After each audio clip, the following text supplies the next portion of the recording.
Hi, Baddie. Welcome to like my first ever video or podcast or whatever this really is. A video. This series I'm gonna be called Becoming You. This is mostly inspired by my favorite podcasts I've been actually watching as of lately. Favorite podcasters are literally the Self-Obsessed podcast, the It Girl Playbook, Rich Habits, and the Mel Robbins podcast. This basically is gonna marry everything all at once, just showing you that you can literally be so multifaceted. And honestly, this video inspired me because I think I'm at like a not a rough patch, but I guess more so a patch in my life where I feel like I just need a little humbling from myself. Right now, I'm at a good mental state. Like right now, we're mentally stable. Just put it out there. We're not really in our psychosis era right now. We're good. We're chilling. But I think if I ever run into a moment where I feel like I am not doing exactly how I want to be doing, I want to look back to see like, okay, how did I do X, Y, and Z, or what did I do X, Y, and Z? And I just want to curate like all these videos and video lessons for my future self or even my future kids or anyone that needs a little humbling, and it's just kind of life lessons that really teach you on how to become you. In today's first episode, we are going to be talking about how to build hobbies and pillars. Earlier, I was working out with my homegirl last night and my legs hurt. If you don't know, hobbies and pillars, they basically help you build you or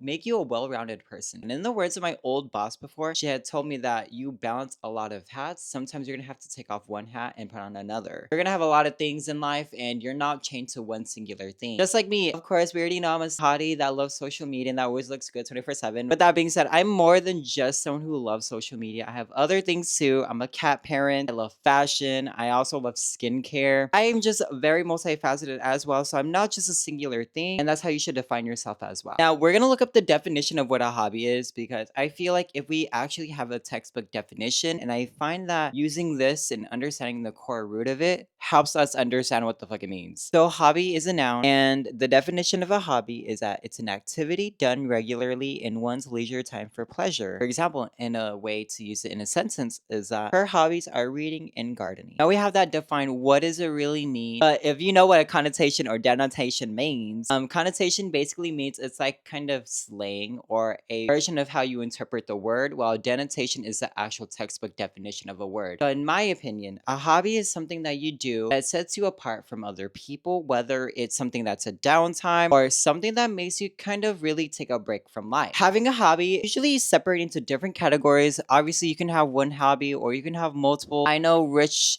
and successful and conglomerate people out there have like 30,000 hobbies. Like, we're gonna just focus on the 5 simple hobbies that you can have. Or if you want to stick to one, you can either pick one of the categories I'm about to mention. Obviously, we already hear about these, which is 1, having a physical hobby, 2, having a creative hobby, 3, having an intellectual hobby, and then 4, having a social hobby, and then 5, having a relaxation hobby. I feel like one of my hobbies is probably sleeping, but I don't think that's a hobby. I think I just am sleep deprived. So, what a physical hobby is basically either running, swimming, dancing, hiking, rock climbing, or team sports. There was also one time a hot minute ago where I used to have that hobby of rock climbing. That was actually a crazy time, y'all. I think that's actually crazy. I think that's kind of a slay too. Would have thought my twink ass would be fucking climbing.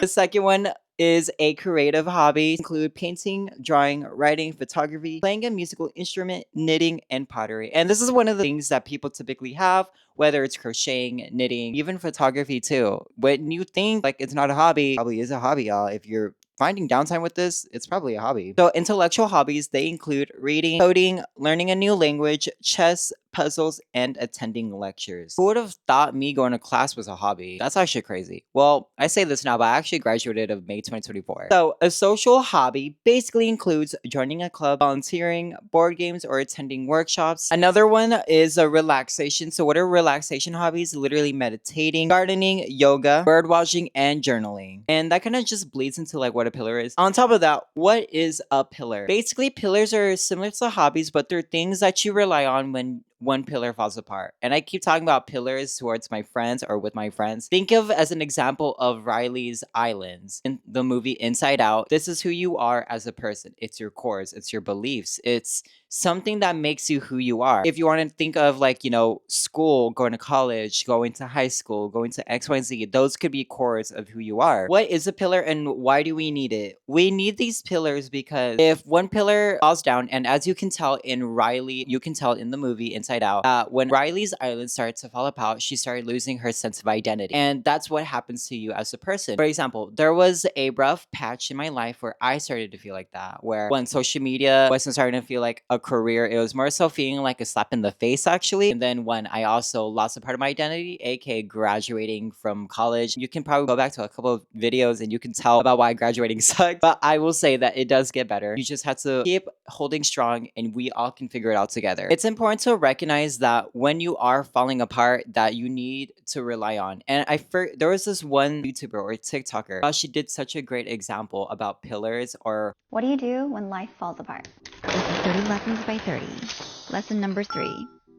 Here are your main pillars of life. Your 20s are all about building them, but there will come a time when your pillars crumble.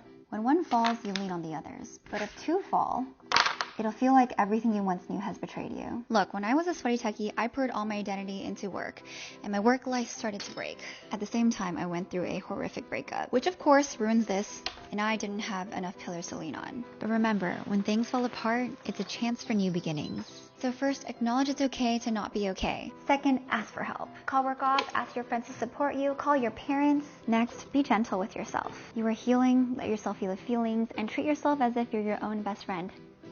Oh, that's good. And when you're ready, rebuild those pillars slowly, one brick at a time. And who knows what other pillars may come out of this as a result. And when life tries knocking you down again, you'll be ready. What's a pillar you're trying to build right now? This is 30 Lessons by 30, and the next lesson's tomorrow, so follow for more. For me, yeah, I was just going through that spiraling moment, and I feel like that's what it really is. Like, pillar is basically the reason why you need it is because if one island doesn't exactly thrive well, you're gonna need on the next one to rely on it. But diversifying your pillars makes you a well-rounded person that when one thing doesn't work, you can fall into the next, and when that one doesn't work, you can fall into the next one. As you slowly start picking up the pieces, that is not to say that it's not okay to fall apart. It's okay to fall apart because in the movie Inside Out, you can literally tell that Riley as a person is growing and changing her life. As you can tell, like literally she was dissociating from her emotions. She was just not feeling like who she really was. And even if she tried picking up her previous hobbies, didn't feel the same to her. Like even if they tried putting back the core memories, like it would just feel kind of weird for her. Obviously, if things were going our way, we would have gotten X, Y, and Z by now, but clearly it's not. But what are you learning from this? What are you learning from all of this that life is throwing at you? And that's okay.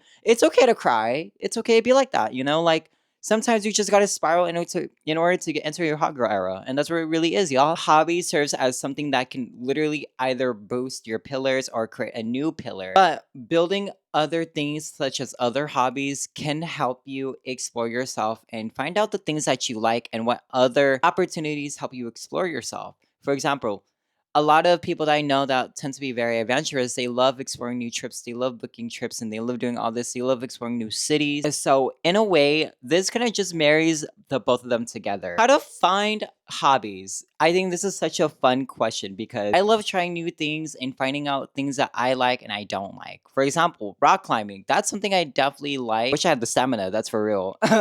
I just wish I had the stamina for it. But it really is fun. Would I ever do it again as a hobby? Probably not. There are a couple ways you can find hobbies. You can literally find it on either TikTok, Instagram, Pinterest, Reddit, literally anything. How to actually find things that are similar to your interests. Look up people that are typically your icons or your idols that do such as hobbies. Some things that you just want to look around like for your idols and icons. What things do they carry? What traits and what learn from them? I know Wanyang is typically the center point of Wanyonism and Pilates and kind of mental health and kind of just working on your body. When it comes to figuring things that you want to do in life and typically offering a blueprint when it comes to exploring new things, AI or ChatGPT does a great job on offering that to you, offering what are some things that you can do as free time. So as for me to really wrap this entire episode up, because we're reaching 18 minutes and I feel like I'm just be yapping. I be yapping too. If you had watched and stick to the end, thank you so much for watching. Just know that we're gonna figure out life together. We are definitely gonna figure out life together. And with that being said, please take all this advice with a grain of salt. I'm not licensed. I'm not a licensed therapist. I'm not a licensed anything. I just happen to look at my astrology placements and everything, and I just yap. I just talk a lot. I just happen to talk a lot with a lot of interest. And I hope you stick around just to witness me go through either a spiral or just witness me talk about the things I'm passionate about. Anyways, I will see you in the next video. If you enjoy this, please stay tuned for the next one. Anyways, I will see you later. Bye! Bye, cuties! Mwah.